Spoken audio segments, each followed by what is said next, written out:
raining too. Like it's not.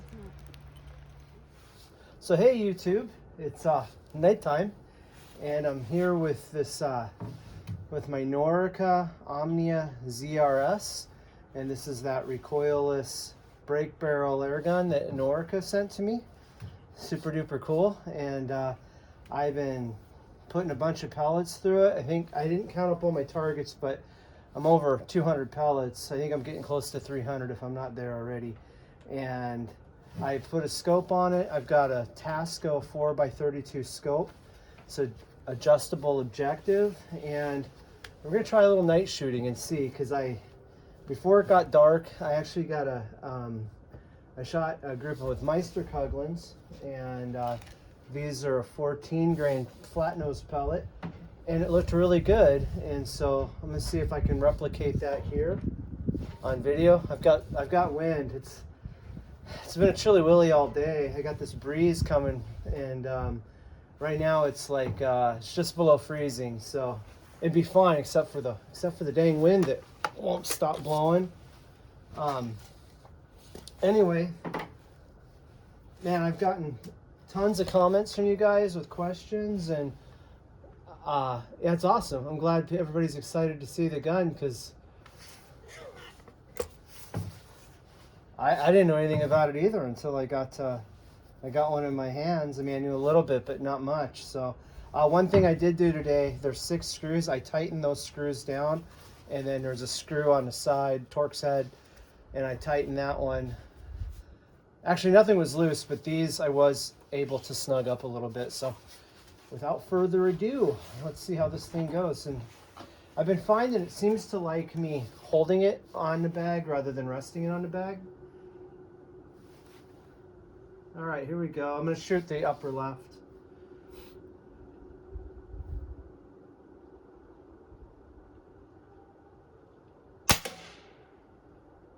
Looks like that was over by 10 o'clock. A little off, but it seems like the gun kind of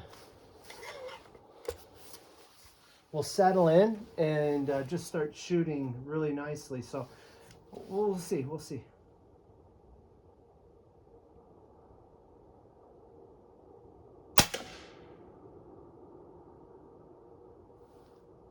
That looks like that was higher up. So this group is spreading out a little bit. Not sure why. It's also, I'm not gonna, I don't shoot at night, so it's more difficult. So me being placed on target might not be as good as I'm thinking it looks from here.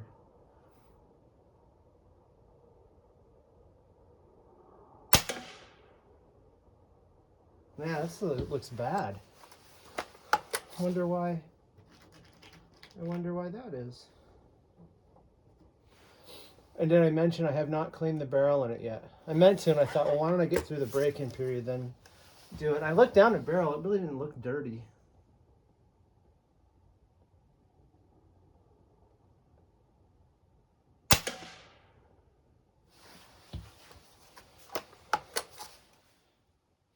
It looks like that one went high.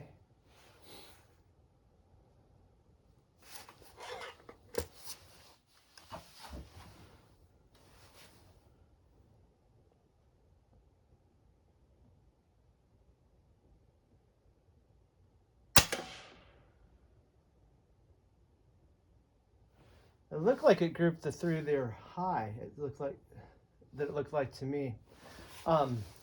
You notice I'm still not running that cheek piece.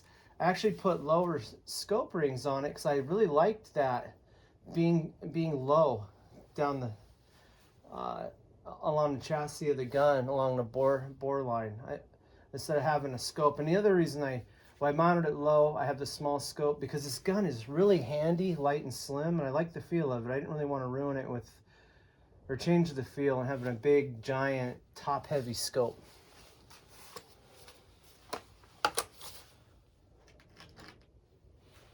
Let's go to the next target.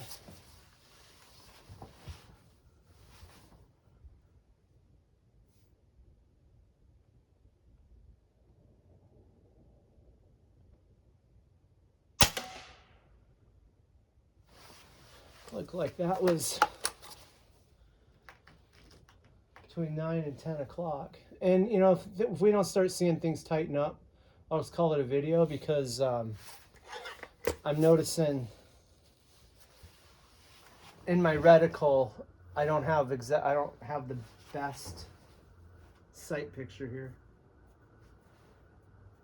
And I guess, whoops, dang it.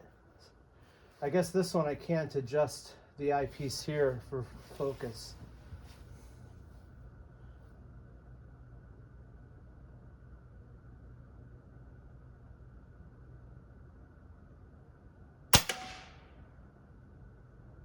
That looked pretty close there. So that's kind of interesting to see how a scope works in the dark as opposed to the light, because I really like this little scope.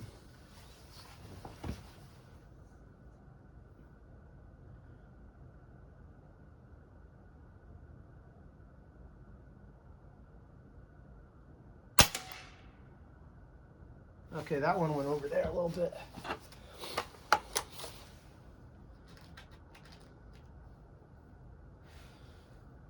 So I'm not shooting the pellets that I contacted Norica and asked them what kind of pellets they found that the gun liked, and they said JSBs and I want to say it was a Norma and JTS. I think he recommended a really heavy JTS pellet. I've got JTS pellets, I just haven't tried them yet. So there'll be lots of pellet testing with this gun.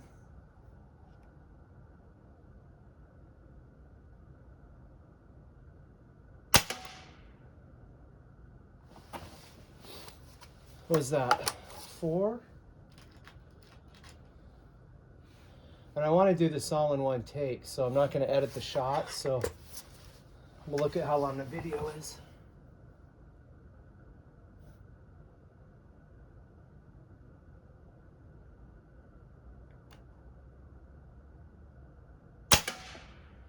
That one the auto safety, I forgot. I flicked it forward, and then I kind of jerked the trigger there. So I could have been smoother for sure. You know, I complain about auto safety in every one of my videos, but if you just shoot your one gun all the time and you're used to it, it's second nature, you won't even notice it. But I'm always switching guns, so it's always a hassle to me.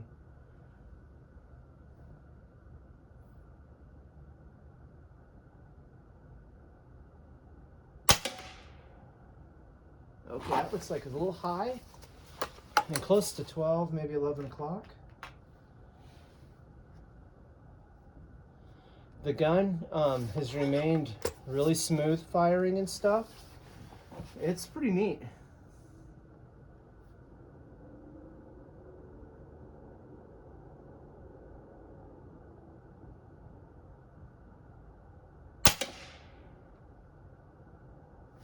Huh. It's, you know, guys are asking me questions about it, and I would say kind of a good way to explain the feel is think of a pneumatic or a PCP. It feels very similar, believe it or not. And I'm not exaggerating, it does feel very similar. But then it's cool, you're not having to pump, or you're not having to use your hand pump with the PCP. So it's really unique.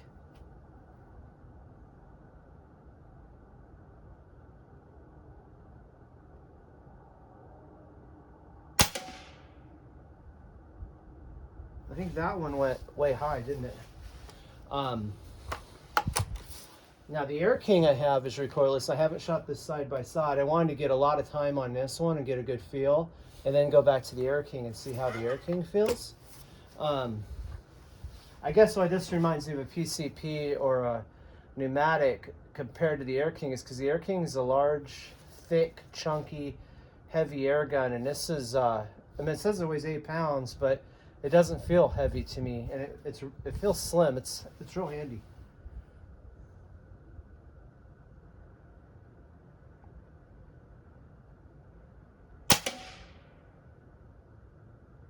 I think that's all over on that side, I believe. Yeah, I don't know that I'll do this again.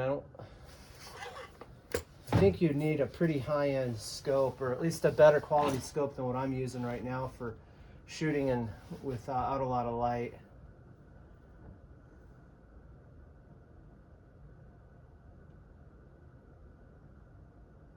What I'm noticing is my bullseye with the reticle, my reticle's splitting the bullseye, and it doesn't look like a circle anymore. It kind of has these, not like a Pac-Man, but you know what I'm saying? It's like pieces are missing out of it. It's kind of weird looking.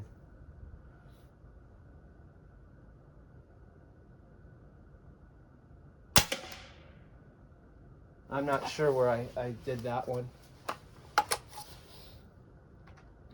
Yeah, one of the things a lot of guys, seems like the appearance of the gun is love it or hate it. And when I first taken it out of the box, when it came in, you know, I cut the tape and everything, and I pulled it out, and my wife's like, you should do that on video. So when I brought it out here, that's when, but initially when I pulled it out, I was like, it looks like a space gun, you know?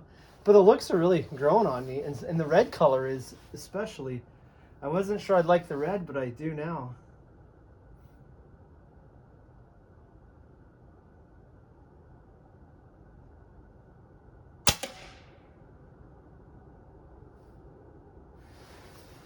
Yeah, I probably should go with well, I'll see how this scope. I just had put it on late this afternoon, and I have a 4x32 on my RWS Model 34, and I really like it. So, but the more powerful scope's nice to see where you're hitting at.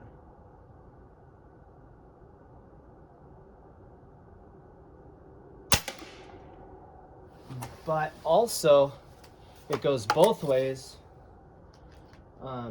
Sometimes when you got too much magnification, you're zoomed in too tight, and the reticle's bouncing everywhere. It's hard to get a nice clean shot.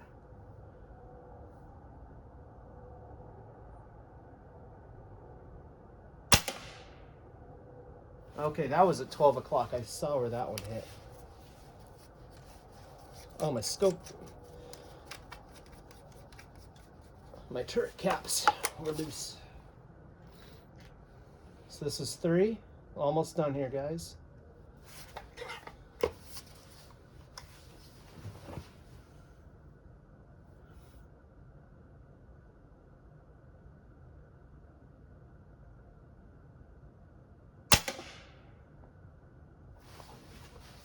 I think that one hit close to the other one over by 11 o'clock.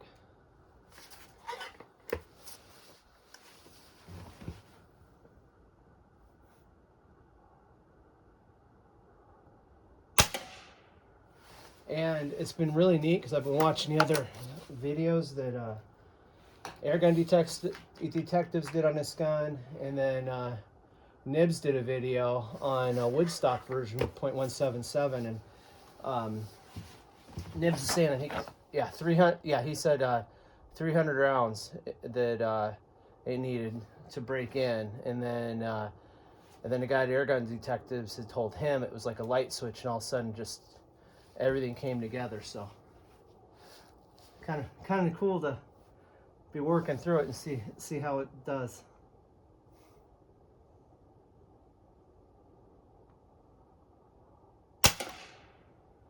It's an easy gun to shoot. I mean, it's really just, it's like a shooting a Matic or a PCP, because you can actually see the pellet go downrange. You're not getting that Springer kick. It's got, like, if you rest it on a bag, it'll move. It's got a little baby hop to it, but nothing like a Springer or a gas ram without a recoilless system. Okay, let me go get those targets. We'll take a look and call it a video. Okay, so I don't think nighttime shooting is going to be the way to go with this gun, at least for me.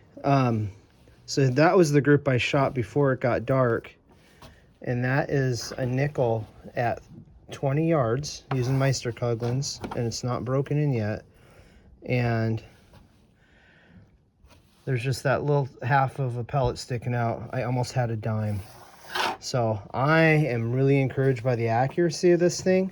What I did on video tonight, I just kind of want to throw a video together and I've not shot at night before with this scope, and I'm not going to fault the gun because, like I say, my bullseyes were like being split and looking funny, so I don't know that I was able to really hold where I needed to. So, but I was getting some that were actually coming together pretty good, but still there's almost a quarter there. So, but I'm going to be testing other pellets. I actually went and what I did is I shot a ton of these because these aren't very good, but they're cheap, just to run through it, to break it in. And I started using Crossman hollow points, and these are actually really tight in the breech. I had to use my Pell seat to push them in. I thought that was interesting, but they were doing reasonably well. But the Meister Kuglins, that was my best group so far with the gun. So just wanted to give you guys a quick update on where I'm at, and I'll continue testing, and I'll be shooting this gun a lot as the weather allows me to do in available daylight. All right, that's all for now. Thanks for watching.